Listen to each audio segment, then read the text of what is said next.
बनने वालों की कमी नहीं है, हरि बनने वालों की कमी नहीं है। जो हरि बनेगा अनंत कालों तक उसका नाश होगा।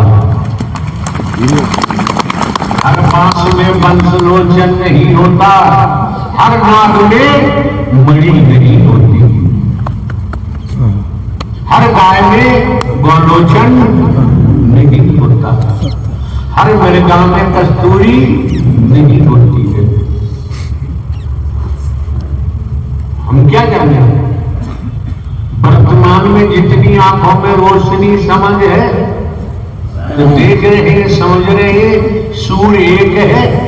अब कोई कहे सूर्य अनगिनत है, उसने देखे होंगे, हम तो एक सूर्य को देख रहे हैं, बाकी को देखने की आपकी माँ बहन बेटियां हैं, ये सदमार्ग में आगे बढ़े, सदकर्म करे, अपने बच्चों की देखभाल करे, पति को देखे, सास ससुर को देखे, जो भी जिम्मेदारियां हैं उनका निर्वहन करे।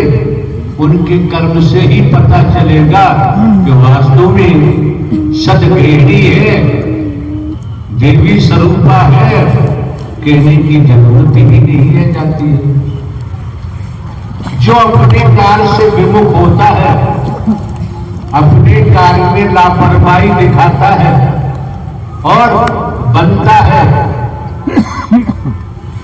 ऐसे जीव अनंत कालों तक भटकते रहते हैं, उन्हें कहीं ठिकाना नहीं मिलता है।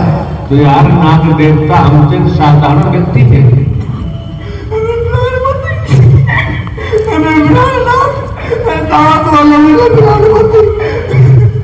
कल से बोला था आपने कि भोग खाके थोड़ी सी चौक हो गई।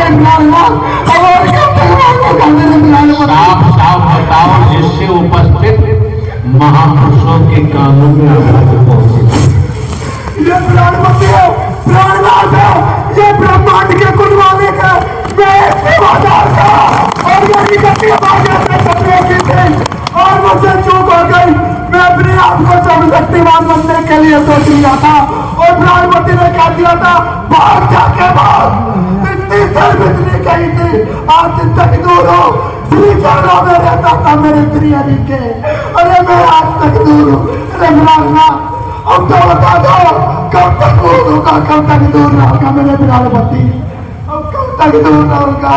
अनंत अनंत काल बीत गए मेरे प्राणपति, और कब तक दूर रहूंगा। उस दिन भगा दिया और कब तक दूर रहूंगा मेरे प्राणपति।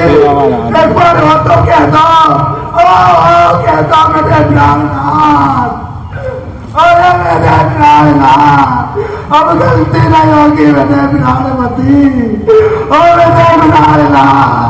नाग देवता महोदय समझ सकते हो, अनचाहे बगैर समझे यहाँ से ऐसा कुछ नहीं कहा जा सकता, क्योंकि करनी कर क्यों डरे, कृपा से फंसता है।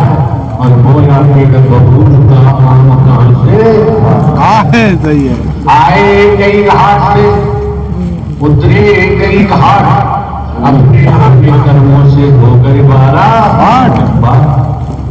आराम से बैठो, सत्य का साथ करो, गति मिल सकती है।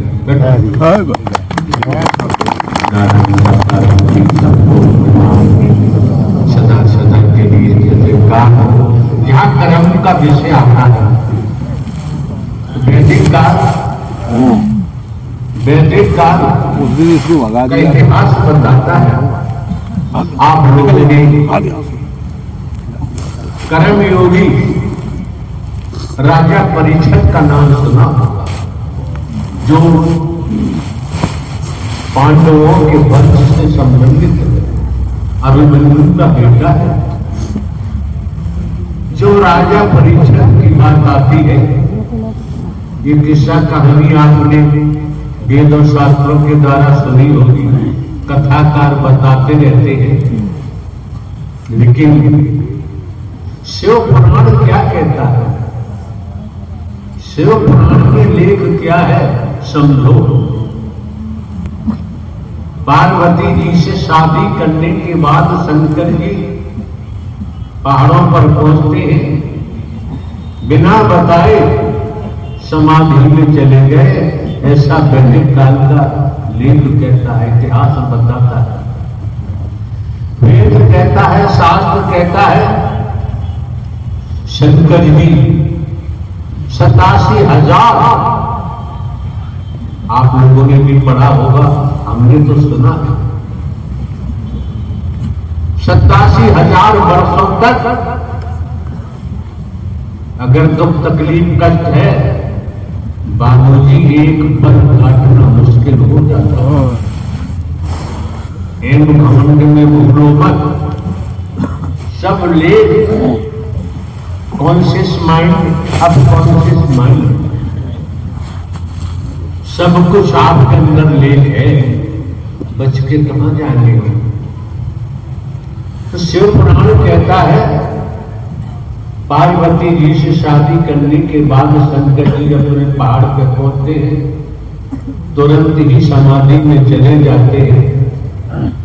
87,000 वर्षों का जिक्र शिव महापुराण में आता है, लेख में आता है, इतिहास में आता है। 87,000 वर्षों के बाद जब समाधि टूटी, आप समझ सकते हैं पार्वती पे क्या बीती होगी। अगर पार्वती भक्त न होती तो जीना संभव नहीं होता। भक्ति में जो पावर है, वो जिनकी भक्ति कर रहे हैं वो अपनी पावर देते हैं, अपनी ताकत देते हैं, तब जीवन नैया सकुशल शांति से चलती है। जो भी हमने आपके सामने सुना हुआ किस्सा फकीर का सुनाया, भीख का पात्र उल्टा कर दिया और लेट गया। किसी ने जगाया कि तुमने ये भीख का पात्र उल्टा कर दिया है, यार आने जाने वाले आते रुपया 2 रुपया डालते, तूने वो भी सब गड़बड़ कर दिया। तो फकीर ने कहा, वो रुपया 2 रुपया डालते, मेरी नींद की कोई कीमत नहीं। मैं नींद में नहीं, मैं अपनी परमात्मा नारायण हरि की यादगारी में लेटा हुआ। भीख का पात्र उल्टा कर दिया, शटर बंद कर दिया, किवाड़ लगा दिए। अगर वो पात्र सीधा रखा होता तो रुपया 2 रुपया डाल दे आवाज होती, मेरी नींद में मुझे शांति प्राप्त नहीं होती। खुद को देखिए, खुद को समझे। 87,000 वर्षों के बाद शिव पुराण बताता है समाधि टूटी। पार्वती जी ने शंकर जी से कहा कि नाथ, आप इतनी लंबी समाधि में कहां चले जाते हैं? ये नहीं कहा कि मुझ पर क्या बीती, शिकायत नहीं की। क्यों? पार्वती जी भी शंकर जी का भजन करती थी, ऐसा लेख कहता है। तो शंकर जी ने कहा कि ब्रह्मांड के रचयिता नारायण साकार हरि की यादगारी में मैं समाधि में चला गया। इतने लंबे 87,000 वर्ष। शंकर जी ने कहा, ये तो बहुत थोड़ा समय है, 1000 जीवन मिले, 1000 जीवन भी नारायण हरि परमात्मा की समाधि